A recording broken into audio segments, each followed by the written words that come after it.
எலுமிச்சையோட வாசனையால அம்மன் சாந்த சொரூபினியா காட்சி அளிக்கிறாள் அப்படின்னு சக்தி புராணம் வந்து கூறுதுங்க. நம்ம அன்னையோட அருள் பெற ஓம் ஐம் ரீம் க்ளீம் சாமுண்டாய் விச்சே அப்படின்ற மந்திரத்தை சொல்லி எலுமிச்சம்பழத்தை சூளத்துல வந்து குத்துனா அம்மன் அருள் வந்து திருவருளால் கிடைக்கும் அப்படின்னு சொல்லப்படுதுங்க.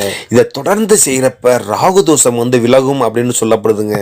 இதுல ஓம் அப்படின்ற அந்த பிரணவ சொல்லோட அர்த்தம் வந்து உங்க எல்லாத்துக்குமே தெரியுங்க. இதுல வந்து இந்த ஐம் அப்படின்ற சொல்ல வந்து சரஸ்வதியையும், ஹ்ரீம் அப்படின்ற சொல்ல வந்து லட்சுமியையும், க்ளீம் அப்படின்ற சொல்ல வந்து காளியையும் குறிக்கும் அப்படின்னு சொல்லப்படுதுங்க. கடைசியா வர்ற அந்த சாமுண்டாய விச்சே அப்படின்ற சொல்லுக்கு வந்து சரஸ்வதி கடாட்சம், லட்சுமி கடாட்சம், காளி கடாட்சம் இது எல்லாத்தையுமே வழங்குற தெய்வமே அப்படின்ற பொருளுங்க.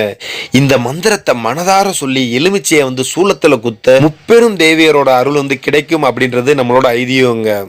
மரம் வளர்ப்போம், மழை பெறுவோம், நீர்நிலை செழிக்க பனை மரம் வளர்ப்போம்.